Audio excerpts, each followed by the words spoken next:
우리 하나님 말씀 보도록 하겠습니다. 하나님 말씀은 요한복음 19장 28절 한 절만 보도록 하겠습니다. 요한복음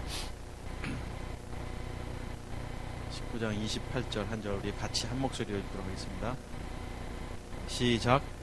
그 후에 예수께서 모든 일이 이미 이루어진 줄 아시고 성경을 응하게 하려 하사 이르시되 내가 목마르다 하시니. 아멘. 한 절만 우리 왔습니다. 이번 주에 갑작스럽게 우리 친구 목사님들이 교회 와서 잠깐 좀 시간을 보낼 수 있었습니다. 이틀 동안 총회도 가보고 또 여의도 순복음교회, 여의도 침례교회 그리고 근육병 한우들도 좀 보고, 다른 때도 뭐 제가 근육병 한우들을 보러 좀 자주 가지만 이번에 좀 오래 있었고 한우들 한 명 한 명을 좀 이제 살펴볼 수 있는 시간들이 있었어요. 그래서 잠도 그곳에서 같이 잤는데 예전하고 다르게 한우들이 많이 이제 바뀌기도 했고 또 어린 아이들이, 그러니까 이제 초등학교 2학년, 3학년 이런 한우들이 많이 있더라고요. 근데 근육에 전혀 힘이 없으니까 사지가 다 뒤틀려 있는 거예요. 그러니까 우리가 생각하는 상상 이상의 비정상적인 체위입니다. 다리가 꺾여 있는데 그게 정상인 거예요. 어린 아이가 그 꺾여 있는 모습 속에서 휴대폰을 이렇게 만지고 또 컴퓨터도 만지고 이렇게 하는데 마음이 참 뭐로 표현할 수 없을 정도로 마음이 좀 찡했습니다. 그리고 저들의 부모도 한번 생각하게 됐고 또 내 자신도 한번 돌아보게 됐고, 제가 뭐 종종 가거든요. 종종 가는데 이번에는 더더욱 그런 마음이 좀 들었고, 누군가를 비교해서 감사하는 게 감사가 아니지만 내가 오늘 이렇게 사지가 멀쩡한 상태에서 맛있는 음식을 먹고 또 함께 이렇게 교제한다라는 사실 하나만으로도 얼마나 감사한지 한 번 더 생각하게 됐습니다. 여러 생각이 좀 들었어요. 그래서 하루하루 시간을 보낼 때도 그냥 보내서는 안 되는 거구나. 나에게 주어진 하나님이 허락하신 시간들이 하루든 이틀이든 열흘이든 한 달이든 생명을 다하기까지 주어진 시간을 내가 무엇을 위해서 살아야 하는가를 한 번 더 생각했던 시간들인 것 같습니다. 이번 주에는 또 그 아침 식사를 이제 같이 근육병 그 한우도 있는 곳에서 이제 4층에서 잠을 자고 씻고 나와서 식사를 해장국을 먹는데 텔레비전 아침 방송을 보게 됐어요. 그래서 이번에 통합진보당 그 생중계 재판하는 게 이제 나와서 식사를 다 끝내고 같이 시청을 했습니다. 한 20-30분 동안 5명 친구 목사님들하고 같이. 저도 뭐 특별히 뭐 세상적인 일에 관심이 있는 사람은 아니지만 그래도 지켜보면서 이런 생각을 했습니다. 무엇이 옳은가, 무엇이 그릇된 것인가. 8대1로 당이 해체되어야 하는 결정을 내리게 됐지만 많은 사람들은 옳다, 60%, 국민의 한 60%가 잘 결정된 일이다라고 말하고 나머지는 그래서는 안 된다. 이런 이야기들도 매스컴을 통해서 이제 듣게 됐습니다. 뭐 주일날 정치 얘기를 하려고 하는 것도 아니고 저도 옳으냐 그릇된 일이냐 그들의 판단이 생각할 수 있지만 이런 건 생각할 수 있는 것 같아요. 옳다. 그들의 결정이 옳다. 잘못됐다. 어떤 사람들은 옳다고 말하고 있고 어떤 사람들은 잘못됐다라고 말합니다. 그런데 그것이 요번에 그 문제뿐만 아니라 우리가 이 세상을 살아가면서도 옳다, 잘못됐다, 옳다, 그르다라고 판단하는 그 기준이 무엇이냐라는 것입니다.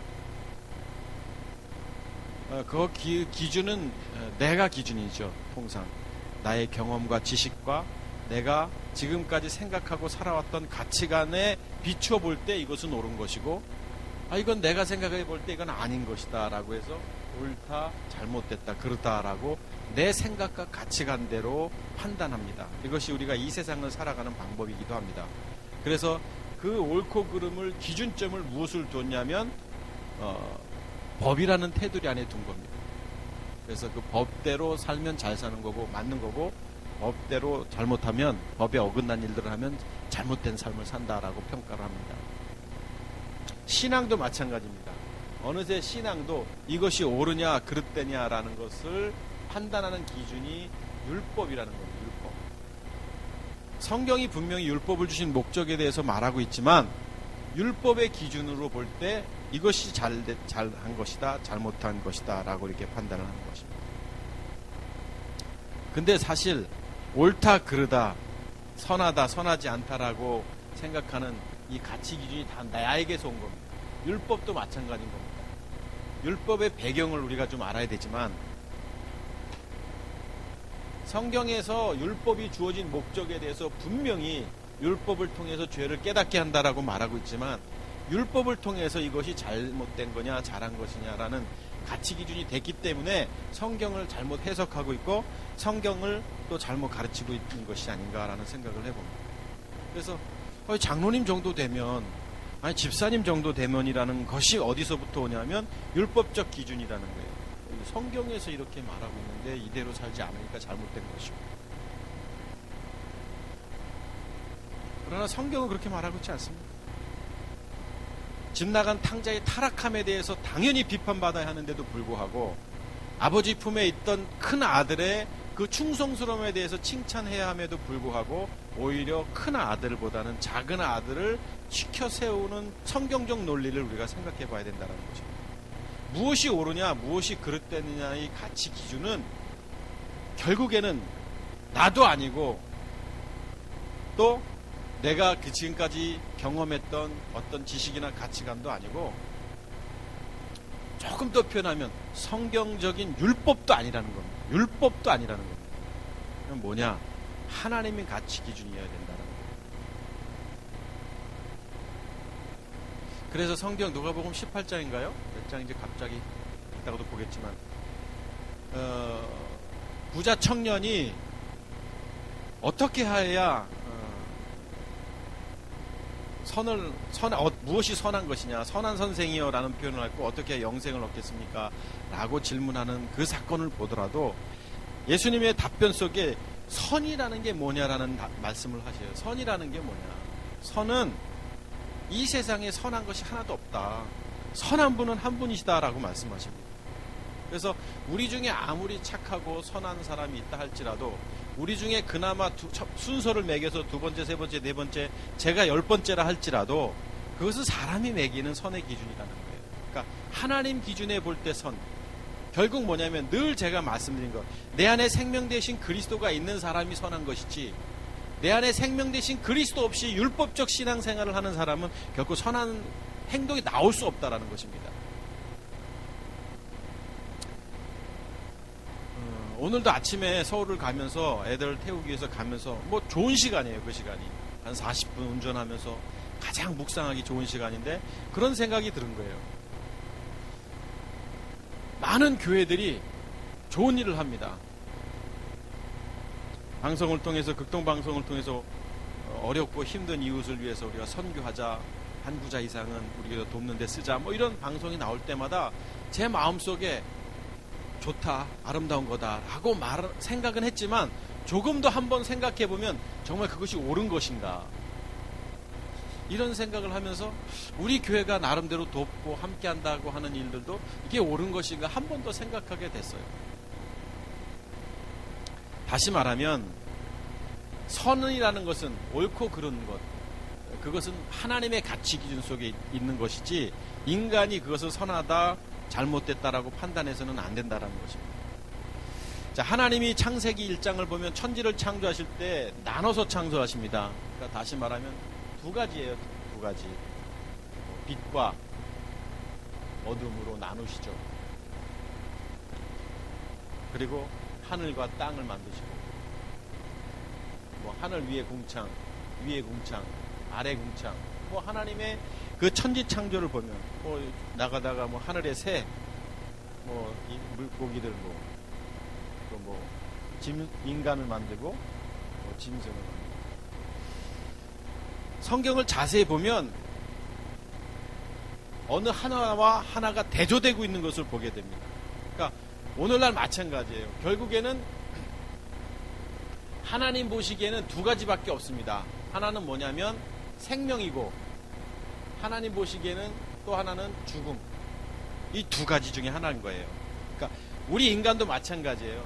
생명을 소유한 사람이냐, 생명을 소유하지 않은 사람이냐, 죽어있는 존재가 새롭게 태어났느냐, 그냥 죽음 그대로 이 세상을 마치고 가느냐, 이 둘 중에 하나라는 거예요. 굉장히 중요한 영적 논리가 있습니다, 사실은요. 조금 더 좀 이 하나님의 이 천지 창조를 통해서 우리에게 보여준 이 말씀을 조금 더 한 번 더 생각해 보면, 하나님 보시기에는 결국 흑백 논리인데 분명한데, 생명 아니면 죽음이고 영생 아니면 정말 죽음인 이 논리에 의하면 영생 안에 있는 행동들, 죽음 안에 있는 행동들과 그렇지 못한 행동들의 차이를 우리가 알아야 된다는 거예요. 다시 말하면 좀 어려운 얘기일 수도 있지만, 거듭나지 아니한 사람들로부터 나오는 행동들은 다 선한 게 아니라는 겁니다. 귀신을 쫓아내고 권능을 행하고 주의 이름으로 선지자 노릇을 한다 할지라도 내가 너 도대체 알지 못한다라는 성경의 메시지가 던져주는 것은 무엇이냐면, 그 안에 생명 대신 주님이 계시지 않는 데서 나오는 행동들은 결코 옳은 게 아니라는 거예요. 제가 목사지만 아무리 설교를 잘하고 능력 있는 권능을 행하고 죽은 사람을 살린다 할지라도 내 안에 생명 대신 그리스도가 없다면 주님이 모른다라고 말씀하신다라는 거예요. 전혀 성경에 그런 비유도 많이 나옵니다. 부자와 거지 나사로. 거지 나사로가 이 땅에서 한 게 뭐가 있어요? 선한 일을 했습니까? 우리가 말하는 누군가를 도왔습니까? 오히려 피해를 주면 주었지. 그런데 그 거지 나사로는 천국 백성이라는 성경이 던져주는 메시지가 도대체 뭐냐라는 거예요.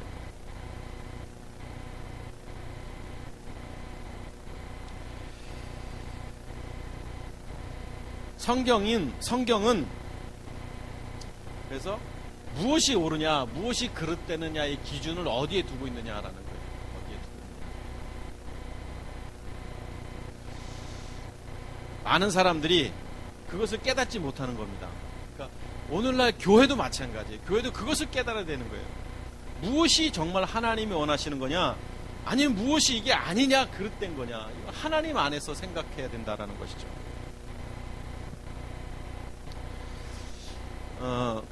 결국 이겁니다. 이 세상, 자, 이 세상이 있습니다. 이 세상.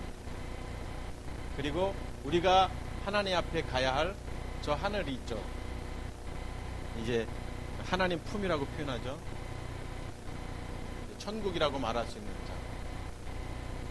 그런데 성경에 분명히 말하고 있어요. 이 세상의 임금이 누구다?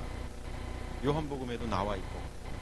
세상 임금 하는 게 사탄입니다. 세상 임금.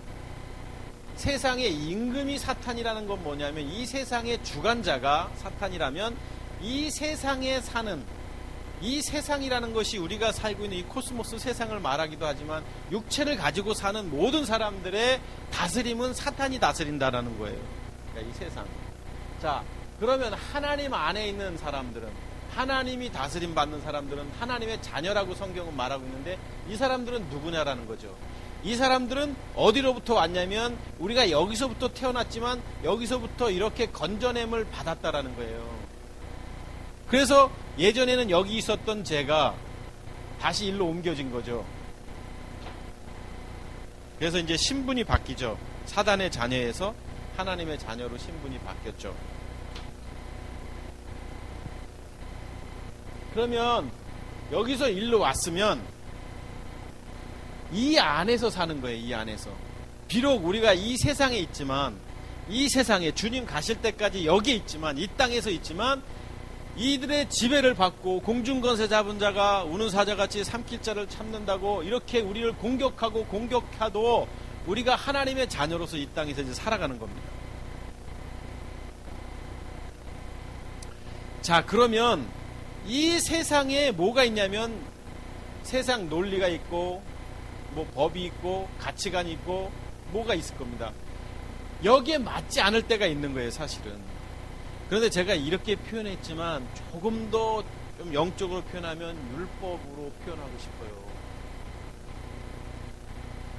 율법이 있어야 당연히 생명이 있는 겁니다.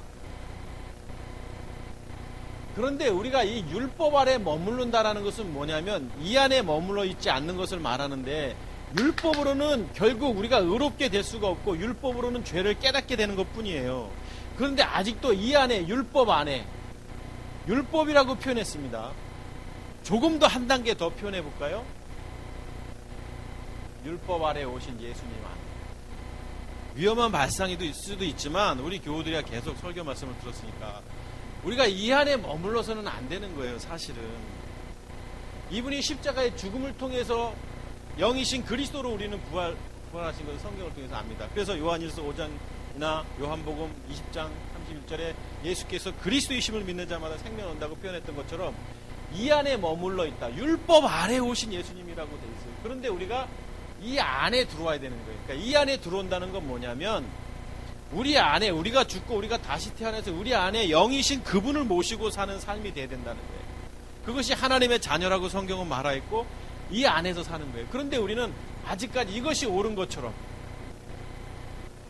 그래서 사단은 이런 사람을 건드리지, 여기 사는 사람들은 건드리지도 않습니다. 왜? 자기 자녀니까. 그러니까 여기서는 무엇이 옳고 그른지를 굳이 말 안 해도 되는 거예요. 사단은 얘네들만, 이 사람들에게만 관심이 있습니다. 넘어뜨리고 쓰러뜨리려고 하는 거죠.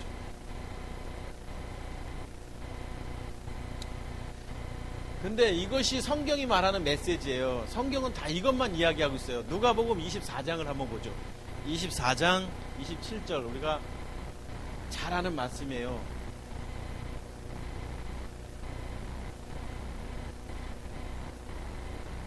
요즘에 기억력이 자꾸 없어서 떨어져서 이 지우개를 내가 잘라서 붙였는데 나머지가 어디 있는지 모르겠어요. 자, 이에 모세와 모든 선지자의 글로 시작하여 모든 성경에, 자, 모든 성경이라고 표현하고 있어요. 성경이 무엇을 말하고 있어요? 자기에 관한 것을 자세히 설명하니라. 뭐 뒤에도 더 나와 있지만 엠마오로 두 제자에게 말씀하셨지만, 자, 선지자의 글, 성경이 누구에 관한 글? 자기에 관한 글이에요. 자기가 누구예요? 예수 그리스도란 말이에요. 이때 지금 배경은 어느 배경이냐면 부활하고 나신, 십자가의 죽음 뒤에 부활하고 나신 그 이후에 말씀하신 거거든요. 제자들 만날 때, 엠마오로 가는 제자들에게.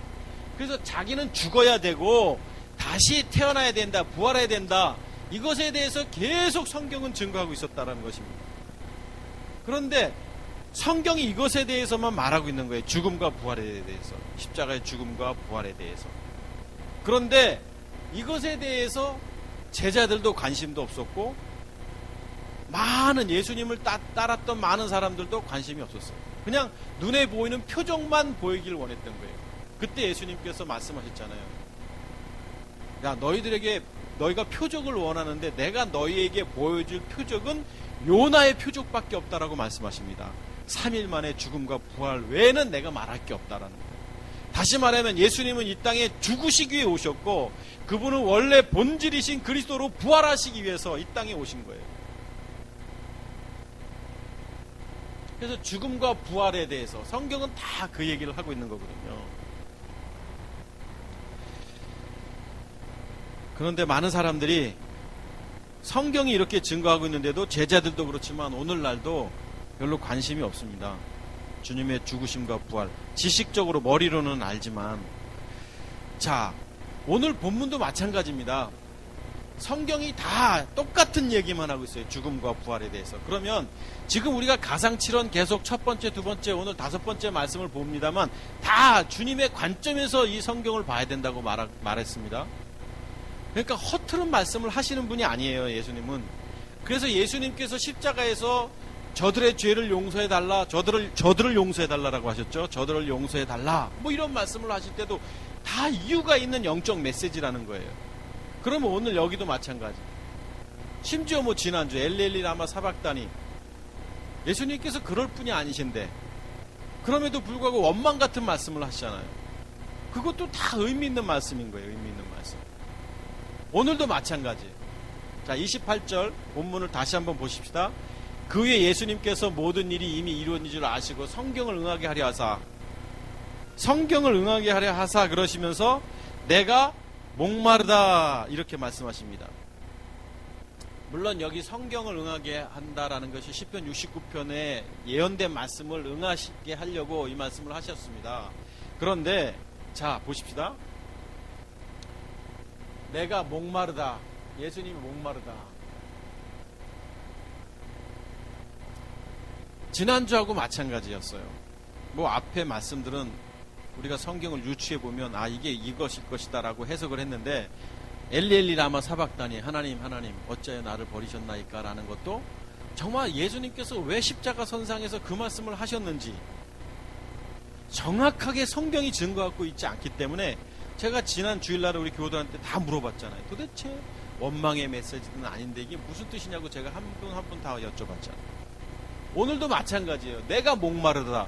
무슨 생각으로 예수님께서 목마르다고 말씀하셨는지 우리가 그냥 추측할 수밖에 없는 거예요. 사실은 성경이 왜 목마르다라고 자세히 나와 있지 않으니까. 단지 우리가 여기 성경을 보면 성경을 응하게 하려 하사 시편 69편 21편을 인용한 말씀이기도 해요. 그래서 우리가 그렇게 해석을 할 수 있지만 자, 목마르다. 무엇이 목마르다는 거냐고요. 목마르다. 예수님이 이 상황 속에서 목마르다고 말씀하셨을 때 무엇이 목마르다는 거냐.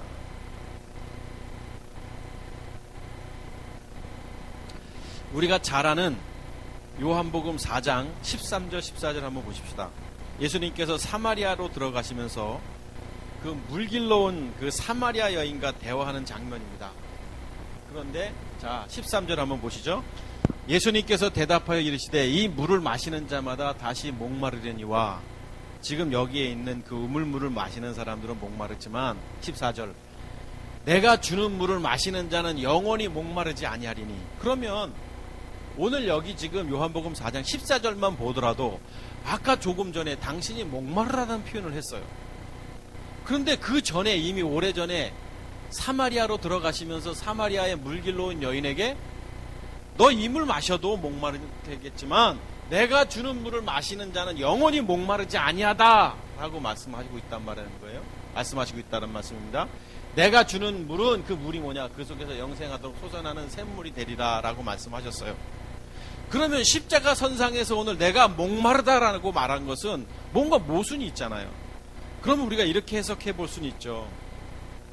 당시 십자가상의 고통이 6시간이라고 지난번에 우리가 유대어 시간을 통해서 봤죠. 그러면서 운명하시기 직전이니까 피가 빠지고 이 수분이 다 빠지셨을 거예요. 당연히 음식도 못 드셨고 계속 끌려다니셨고 그래서 갈증이 나셨겠죠. 그래서 예수님께서 인간의 몸을 입고 이 땅에 오셨기 때문에 갈증이 나서 목마르다 이렇게 말할 수 있다. 이렇게 해석할 수 있잖아요. 그런데 그렇게 해석하기는 좀 우습지 않아요? 왜? 예수님은 허튼 말을 하시는 분이 아니잖아요. 다 의미 있는 메시지를 던지셨단 말이에요. 그러면 목마르다라고 말씀하신 것도 정말 갈증이 나서 막 목마르다 여기 성경을 응하게 하시려고 말씀하셨지만 그냥 목말라서 목마르다라는 의미가 아니라는 겁니다.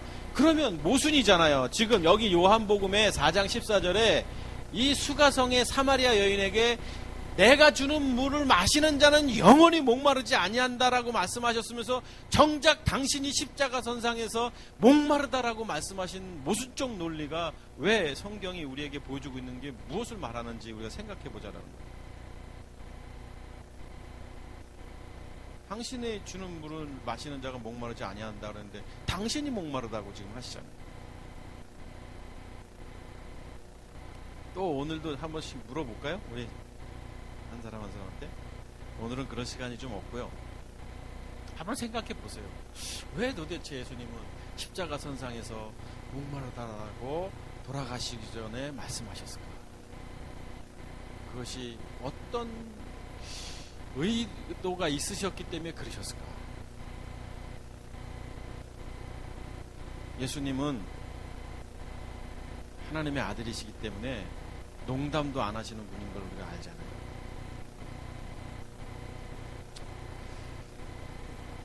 처음에 말씀드린 대로 그냥 육적인 갈증 때문에 목마르다, 이 정도의 그런 분이 아니에요, 예수님. 근데 목마르다, 영원히 목마르지 아니할 것이다 라고 하셨던 분이 십자가 선상에서 목마르다 이렇게 말씀하셨습니다. 마태복음 25장 35절 한번 보십시다. 25장 이 예수님께서 이 설교 메시지를 하시는 말씀인데 25장 35절 31절부터 쭉 봤으면 좋겠지만 35절 봅니다. 자, 35절 보면 내가 줄일 때에 너희가 먹을 것을 주었고, 지금 예수님이 설교 가운데 말씀하시는 거예요. 내가 줄일 때 너희가 먹을 것을, 내가 배고플 때 너희가 나의 이 주림을 채워주었고, 목마를 때 마시게 하였고, 나그네 되었을 때 영접하였고, 36절 헐벗었을 때 옷을 입혔고, 병들었을 때 돌보았고, 옥에 갇혔을 때 와서 보았느니라. 예수님이 말씀하신 거예요. 배고프고 굶주리고 내가 힘들 때 너희가 나에게 도와주었다 이렇게 말씀하셨어요. 그러니까 37절 한번 보시죠. 이에 의인들이 대답하여 이르되 주여 우리가 어느 때에 주께서 줄이신 것을 보고 음식을 대접했고 목마르신 것을 보고 마시게 하였나이까? 언제 우리가 그렇게 했죠? 38절 어느 때 나그네 되신 것을 보고 영접하였으며 헐벗은 것을 보고 옷 입혔나이까? 예수님이 말씀하신 것에 대해서 우리 그런 적 없습니다라고 지금 이야기하고 있잖아요. 우리는 드린 적도 없다 이렇게 말을 하고 있어요. 그때 39절도 마찬가지. 그런데 40절 자 임금이 대답하여 이르시되 내가 진실로 너희에게 이르노니 너희가 여기 내 형제 중에 지극히 작은 자 하나에게 한 것이 곧 내게 한 것이다. 우리가 이 본문 모르는 거 아니에요. 잘 알아요. 그런데 나한테 하지 아니했고 여기 지금 작은 자, 지극히 작은 자, 형제 중에 지극히 작은 자에게 돕고 그와 함께 하였고 나누었고 이런 것이 내게 한 것이다 라고 말씀을 하고 있다라는 것입니다. 그래서 이 본문 많이 들어서 그래 우리가 가난한 자들을 돕고 어렵고 힘든 자들을 돕고 그들과 함께 하면 주님 앞에 한 것이다 라고 해서 우리가 상급받는 것으로 이렇게 생각하잖아요. 그런 육적인 해석보다는 이제 이 성경을 좀 제대로 보자는 거예요. 지금 앞에부터 계속 봐야 돼요, 사실은. 근데 우측에는 양과 염소를 구분짓는 그 본문부터 계속 이어지는 거예요, 사실은. 그런 눈에 보이는 그런 것을 말씀하는 게 아니에요, 사실은. 자, 41절 한번 보십시다. 왼편에 있는 자들에게 이르시되 저주를 받은 자들아 나를 떠나 마귀와. 갑자기 여기서 이 말씀이 나오잖아요. 염소, 앞에서는 염소라고 표현하고 있어요. 저주를 받은 자들은 나를 떠나 마귀와 그 사자를 위해 예비된 영원한 불에 들어가리라. 그러니까 돕지 않아서 그런 건가요? 가난한 자들을 돕지 않은 사람들인가요? 이 왼편에 있는 사람들이? 아니에요, 여러분. 그러면 앞에 지금 우리가 조금 전에 읽었던 예수님을 작은 자에게 하나 했다라는 이것이 무엇을 말하는지 우리는 성경을 자세히 보아야 된다는 거예요. 가난한 사람 많이 도왔으면 오른편에 있는 거고 가난한 사람 돕지 않아서 왼편에 있어가지고 저주를 받는 거다. 이렇게 이거 모순적 성경을 이렇게 잘못 해석하면 안 되잖아요. 성경을 그냥 성경 그대로 봐야지. 42절 한번 보시죠. 내가 줄일 때 너희가 먹을 것을 주지 아니하였고 보세요. 저주받은 자들, 가난한 자들에게 돕지 않았다고 해서 저주를 받아야 되냐고요.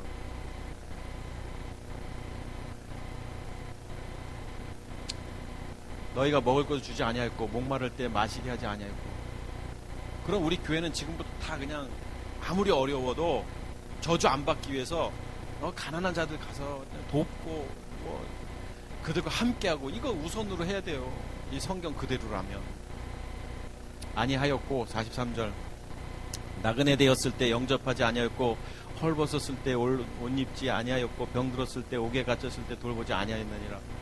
저주받은 자들이고 44절 그들도 대답해 주여 우리가 어느 때 주께서 줄인 것이나 목마른 것이나 나그네 되신 것이나 헐벗은 것이나 병드신 것이나 옥에 갇힌 것을 보고 공양하지 아니하더니까. 45절 이에 임금이 대답해 이르시되 내가 진실로 진실로 너에게 이르노니 지극히 작은 자 하나에게 하지 아니한 것이고 내게 하지 아니한 것이다.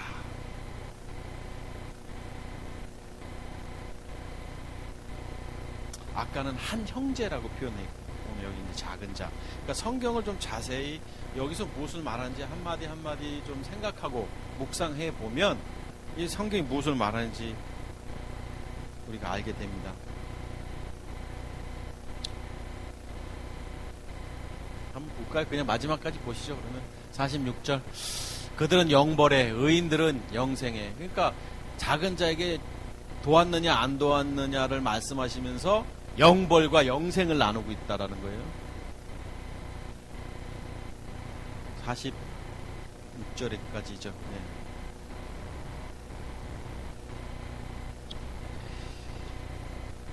예수님께서는 당신을 따르는 많은 사람들에게 우리가 조금 전에 보았던 줄일 때에 목마를 때에 이런 말씀을 하신 것은 결국 뭐냐, 그들에게 먹을 것을 주고 입을 것을 주고 그들에게 뭔가를 했다라는 것이 무엇이냐라는 거죠. 무엇이냐라는 거죠. 그냥 우리가 저들 돕는 게 아니라면 그게 무엇냐라는 거예요.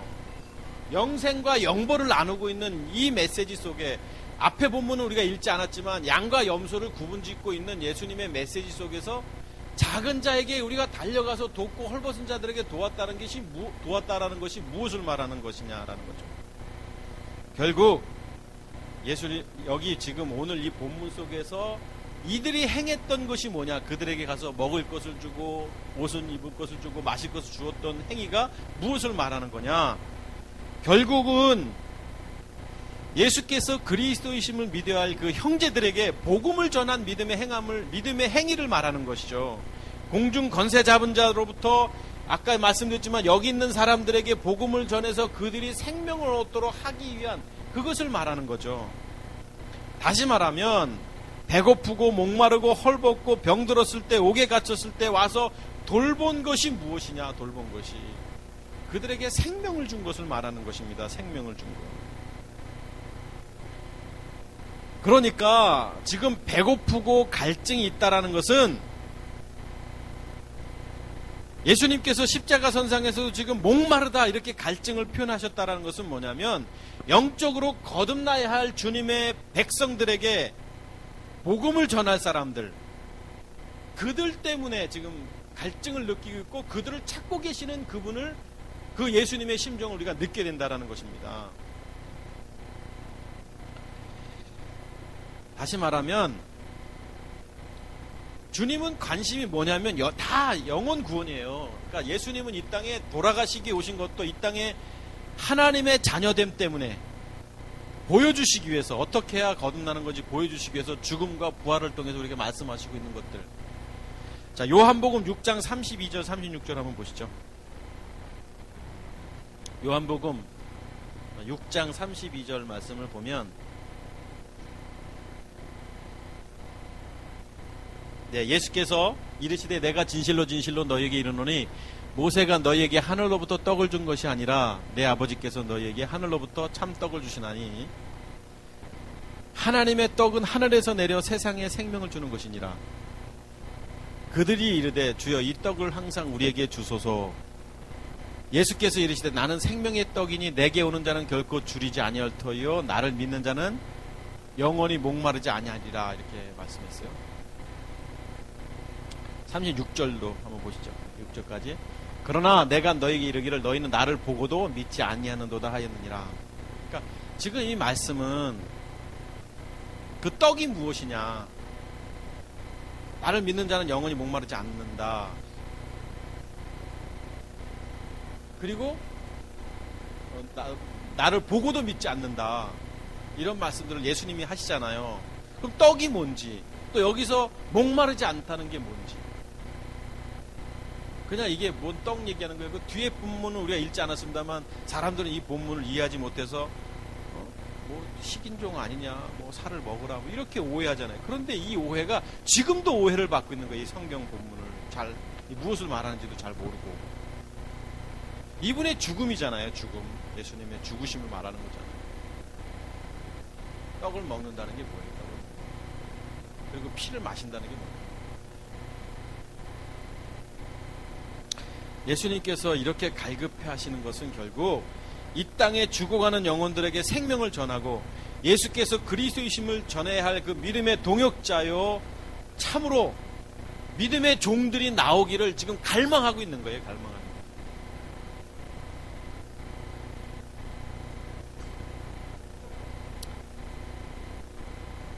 오늘 여기 우리가 읽었던 본문에 목마르다라는 원문을 보면 갈망하다라는 단어입니다. 목마르다라는 단어도 쓰여지지만 그 단어가 갈망하다라는 단어도 쓰여지는 단어예요. 그러니까 예수님 지금 갈망하시는 거예요. 이 땅이 정말 많은 사람들이 모릅니다. 보고도 믿지 않는 거예요. 당시 예수님의 제자들조차도 누군지, 예수님이 누군지, 그분이 왜 죽어야 했는지, 그분은 왜 3일 만에 부활하셔야 했는지, 부활하신 이후에 40일 동안 이 땅에서 하신 사역들을 통해서 뒤늦게 깨달았지만, 그래서 요한복음 2장 22절에도 말하잖아요. 죽으신 뒤에야 그들이 진짜 믿음을 가졌다라고. 그 전에는 믿음이 아니라고 주님이 말씀하시잖아요. 그러니까 지금 예수님이 십자가 선상에서 내가 목마르다라고 말씀하고 있는 것은 뭐냐면, 보고도 믿지 않는 사람들도 있고 지금 이 땅에 들어도 믿지 않는 사람들이 너무 많은 그들을 향해서 주님께서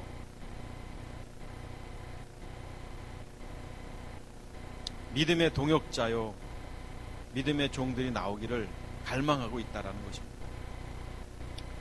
우리가 지난주에 봤습니다만 엘리 엘리 라마 사박단이라고 외치신 이유가 뭐냐라는 거죠. 그래서 우리가 주여 하나님 하나님 어찌하여 나를 버리셨나이까. 그래서 한 분 다 물어봤지만 대부분 다 비슷한 이야기를 하셨어요. 얼마나 고통스러우셨으면 하나님 어찌하여 나를 버리셨습니까? 버린 것으로 이해할 정도.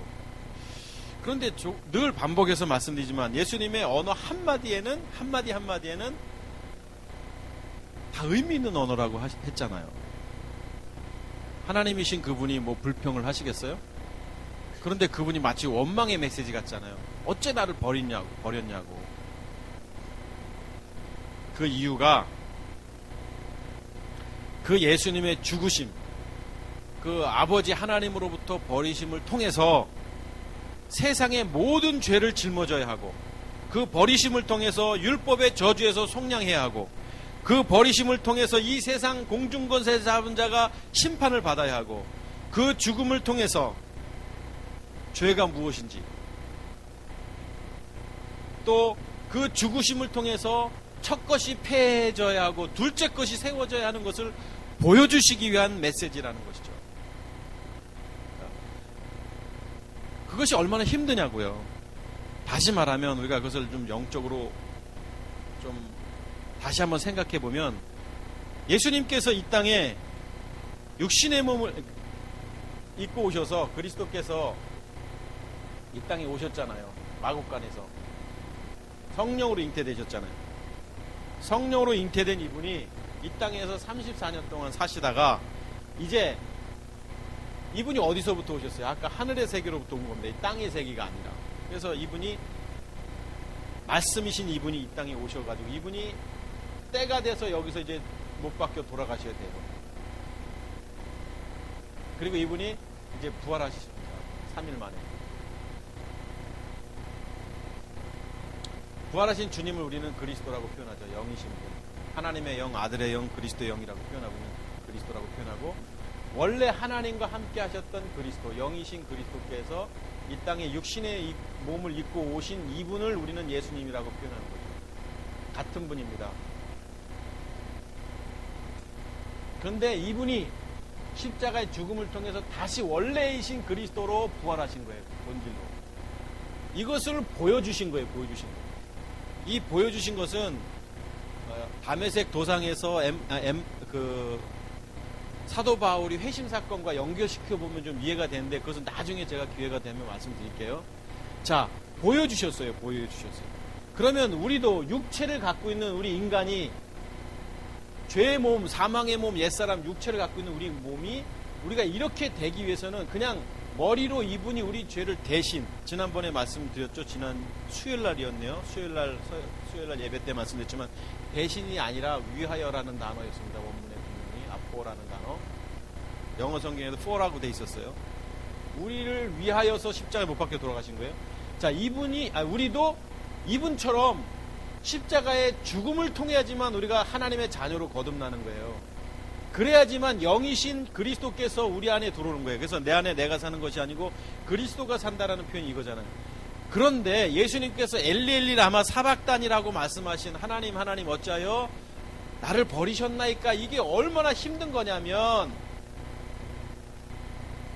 우리가 우리의 생각과 가치관과 우리가 살아왔던 공중권세 잡은 자의 권위 아래에 있던 이 모든 것을 못 박는 것이 얼마나 어렵겠습니까? 이 버리심 당한다라는 그 표현이 너무 힘든 거예요, 사실은.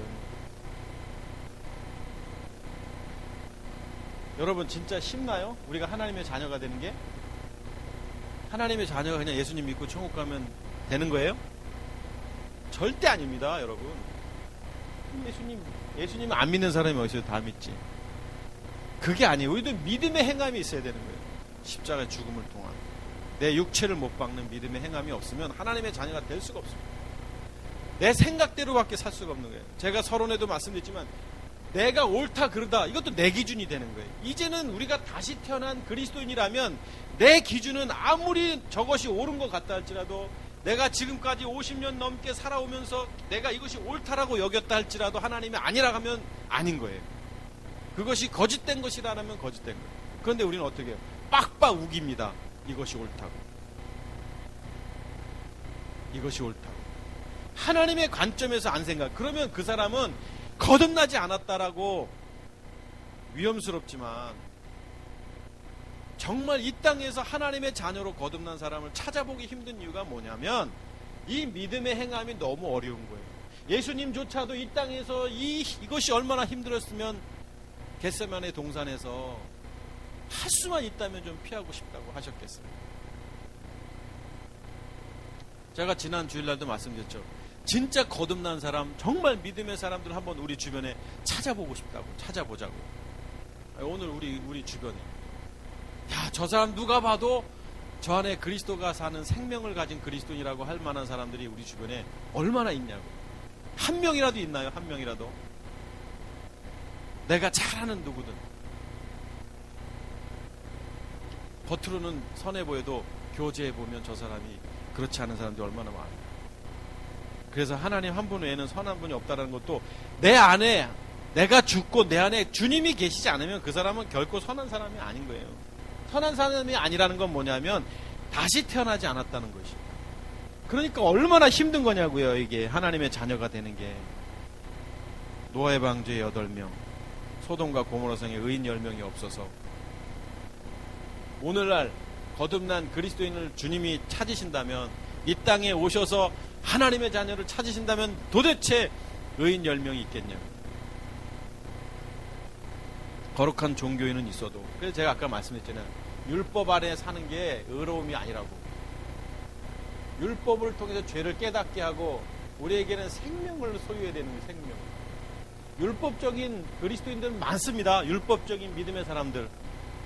절제하고 경건하게 살고 나름대로. 그런데 나중에 주님이 나 너 몰라라고 하면 어떡할까요? 아니, 목사님들만 해도 여러분 솔직한 말로 평균 이상이에요. 목사님들만큼 거룩하게 사는 분이 어디 있어요? 그런데 목사님이라고 해서 다 목사님이에요? 생명이 있느냐 없느냐다. 오늘 설교는 이거 유튜브에 올리지 말아야겠네. 진짜 그렇습니다, 여러분. 우리가 거듭났다, 하나님의 자녀다. 그냥 내가 가장 사랑하는 사람들 한 사람만 건너서 생각해보세요. 저 사람 진짜 거듭났을까? 거듭났다면 저럴 수 있을까? 한번 생각해보자는 거예요. 가치관이 아직도 안 바뀌었고 사고가 안 바뀌었고 아직도 옛 성품, 옛 사람, 죄의 몸, 사망의 몸대로 살아가는 많은 사람들을 보면서 이게 얼마나 힘든 거냐고요. 교회 나가면 다 구원받는다고 잘못 가르치고 있는데, 침례받으면 거듭난 줄 아는데 이게 너무 힘든 거예요. 그러니까 엘리엘리 라마 사박다니, 이게 얼마나 힘든 거냐를 보여주신 것이고, 목마르다, 이 목마르다라는 것은, 이 갈증은 이런 상황들 때문에 목마르신 거예요. 나에게 오는 자는 영원히 목마르지 않으냐 할 건데, 정말 주님 안에서 사는 사람들 찾아보기 힘든 거예요.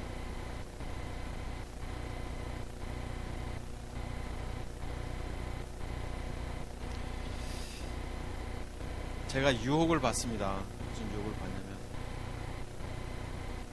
하루하루 지내면서 우리 교회 식구들이 자꾸 떨어져 나가고, 서울서 식구들이 많이 떨어져 나가기도 했고, 그래서 옛날처럼 율법적인 목회를 좀 해서 다시 좀 설득해서 이렇게 오게 하고, 그래서 뭐 노력은 해요. 지금도 어제도 또 뭐 열심히 문자도 보냈지만, 그런데 여러분, 생명은 그렇게 해서 얻어지는 게 아닌 것 같아요. 생명은요, 본인의 믿음의 행함이 없으면 절대 안 돼요. 그래서 진짜 거듭난 사람을 찾아보기가 힘듭니다.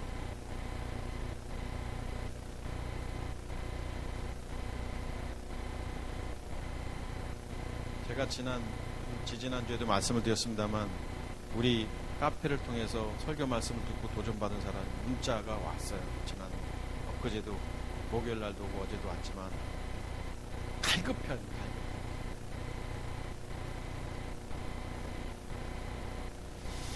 그래서 제가 답장을 했어요.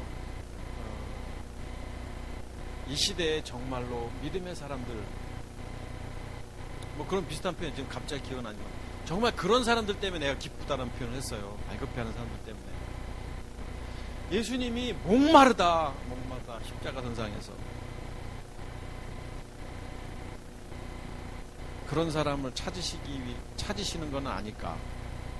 물론 제가 예수님의 머릿속에 들어가 보지 않아서 왜 목마른지 그냥 성경을 유추해보고 시편 62편 비교해보고, 아 이게 이거다, 뭐 뒤에 말씀 우리가 보진 않았습니다만 29절 그것을 예언을 이루기 위해서 하신 말씀인 건 맞아요. 그런데 정말 예수님께서 목마르다라고 말씀하실 때에 이 갈급함을 해소를 하셔야 되는데 못하신 거 아니에요 지금. 여러분 막 갈증이 나. 그러면 해소해야 되면 왜 갈증이 나? 뭔 이유가 있을 거 아니에요. 막 너무너무 운동을 많이 해가지고 갈증이 나. 그러면 너무 운동을 많이 했으니까 이 시원한 물 한 모금 마셔야 되는데,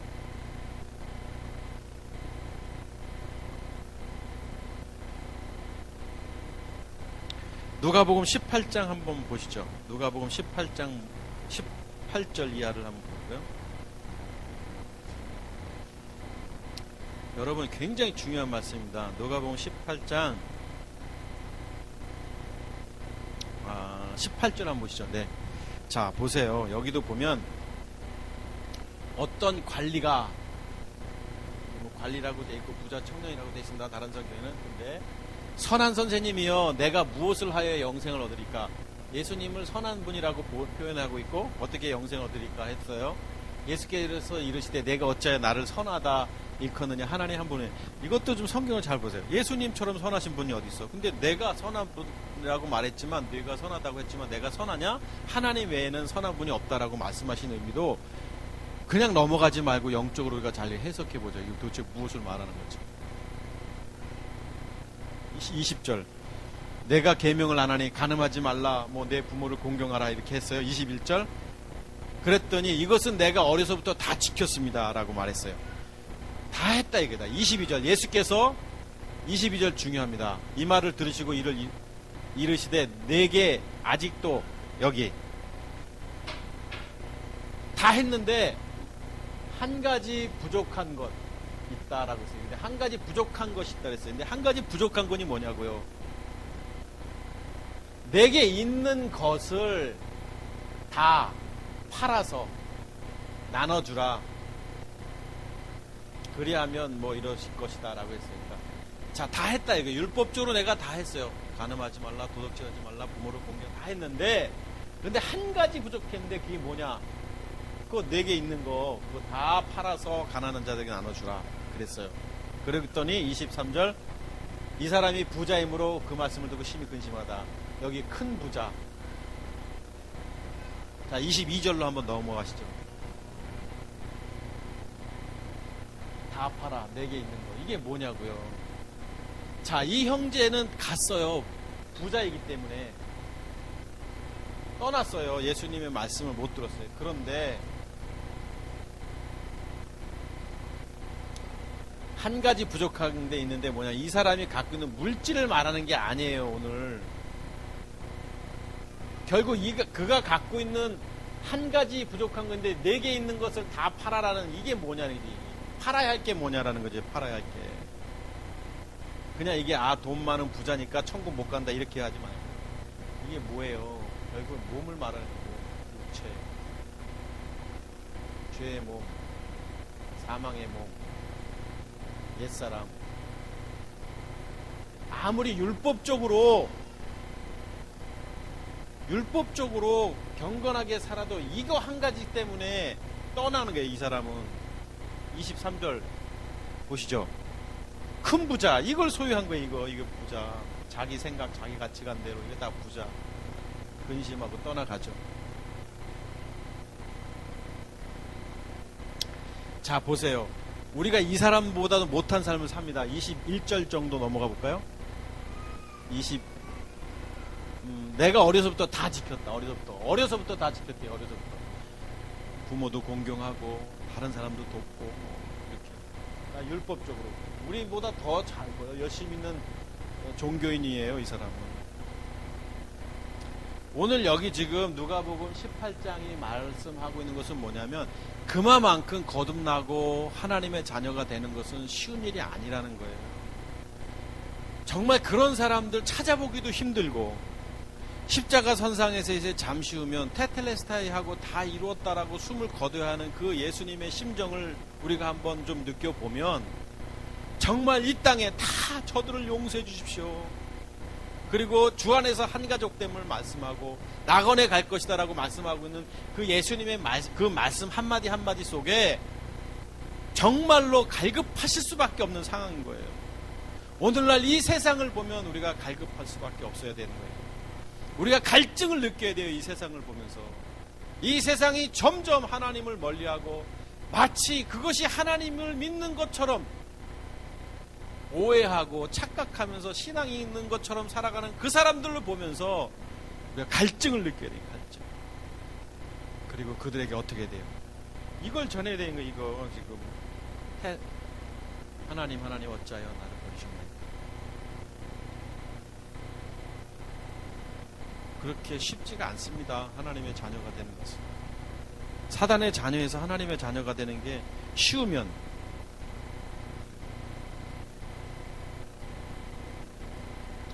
우리 교회가 정신을 차려야 합니다. 우리 리버스 교회가 갈증을 느껴야 돼요. 주님이 느끼셨던 그 갈증. 그리고 거룩한 종교인들에게 생명을 전해야 합니다. 정말 거듭나는 게 무엇인가를 알려줘야 하고 다시 태어나는 게 무엇인가를 알려주는, 율법 아래에 있는 많은 사람들에게 예수가 그리스도이심을 전해야 됩니다. 그분은 돌아가시기 위해서 오신 분이라는 걸 전해야 된다는 거예요. 예수님은 이 땅에 죽어가는 영혼들에게 생명을 전해줄 영적 전사들이 필요한데 없어서 갈급해 하시는 거예요. 교회는 너무 많고 종교인들은 쏟아져 나오지만 주님 보실 때 갈급하시고, 그렇지만 우리 리버스 교회를 보고 주님께서 희망을 우리에게 주셨기 때문에 우리가 그 희망을 갖고 달려가야 되지 않겠습니까? 그냥 냉정하게 보세요. 주변에 다 진짜 저 사람들이 생명을 가진 그리스도인가? 다 가짜지. 그렇게 생명을 가진 그리스도인이 그따위로 삽니까? 죄송하지만 그렇게 살면 안 되잖아요. 여기서 뭐 잘못 살고 도둑질하고 남에게 나쁜 짓 했다는 게 아니라 하나님 없이 살잖아요. 삶 속에서 하나님을 두려워하지 않고 살잖아요. 자기 가치관대로 살잖아요. 육체대로 죄의 몸을 가진 태우고. 그러니까 세상으로부터 조롱당하고 욕먹는 거지. 이제 우리 리버스 가족들은 다시 태어났잖아요. 주님의 갈증을 해소시켜 드리고 우리가 믿음으로 씨름하는 우리 모두가 되기를 주의 이름으로 축복하겠습니다. 기도하겠습니다.